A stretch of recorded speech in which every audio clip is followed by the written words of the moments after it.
ಹೇಳಿದ್ದನ್ನೇ ಹೇಳೋದು, ಗುಂಪಲ್ಲಿ ಹೇಳಿದ್ದನ್ನೇ ಹೇಳೋದು. 10 ಸರಿ ಹೇಳಿದ್ದೀನಿ, 11ನೇ ಸರಿ ಹೇಳ್ತೀನಿ. ಭಾವಿಸಿದ್ದೇ ತಪ್ಪು. ನಾನು ಹಾಗೆ ಅವರ ಕುರಿತಾಗಿ ಯಾವುದನ್ನು ಹೇಳಿಲ್ಲ. ಯಾಕೆ ಹಾಗೆ ಭಾವಿಸಿದ್ರೋ ಗೊತ್ತಿಲ್ಲ.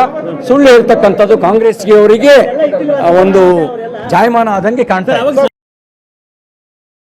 ಹೇಳಿದ್ದನ್ನೇ ಹೇಳೋದು, ಗುಂಪಲ್ಲಿ ಹೇಳಿದ್ದನ್ನೇ ಹೇಳೋದು. 10 ಸರಿ ಹೇಳಿದ್ದೀನಿ, 11ನೇ ಸರಿ ಹೇಳ್ತೀನಿ. ಭಾವಿಸಿದ್ದೇ ತಪ್ಪು. ನಾನು ಹಾಗೆ ಅವರ ಕುರಿತಾಗಿ ಯಾವುದನ್ನು ಹೇಳಿಲ್ಲ. ಯಾಕೆ ಹಾಗೆ ಭಾವಿಸಿದ್ರೋ ಗೊತ್ತಿಲ್ಲ. ಸುಳ್ಳು ಹೇಳ್ತಕ್ಕಂಥದ್ದು ಕಾಂಗ್ರೆಸ್ಗೆ ಅವರಿಗೆ ಒಂದು ಜಾಯಮಾನ ಆದಂಗೆ ಕಾಣ್ತಾ ಇದೆ. ಹೇಳಿದ್ದನ್ನೇ ಹೇಳೋದು, ಗುಂಪಲ್ಲಿ ಹೇಳಿದ್ದನ್ನೇ ಹೇಳೋದು. 10 ಸರಿ ಹೇಳಿದ್ದೀನಿ, 11ನೇ ಸರಿ ಹೇಳ್ತೀನಿ. ಭಾವಿಸಿದ್ದೇ ತಪ್ಪು. ನಾನು ಹಾಗೆ ಅವರ ಕುರಿತಾಗಿ ಯಾವುದನ್ನು ಹೇಳಿಲ್ಲ. ಯಾಕೆ ಹಾಗೆ ಭಾವಿಸಿದ್ರೋ ಗೊತ್ತಿಲ್ಲ.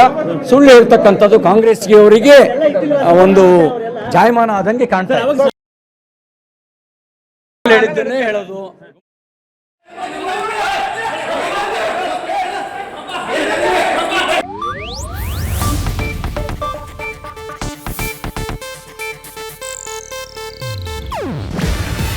ಇದು ಏಷ್ಯಾನೆಟ್ ನ್ಯೂಸ್ ನೆಟ್ವರ್ಕ್ ಪ್ರಸ್ತುತಿ. ನೀವು ನೋಡ್ತಿದ್ದೀರಾ ಏಷ್ಯಾನೆಟ್ ಸುವರ್ಣ ನ್ಯೂಸ್.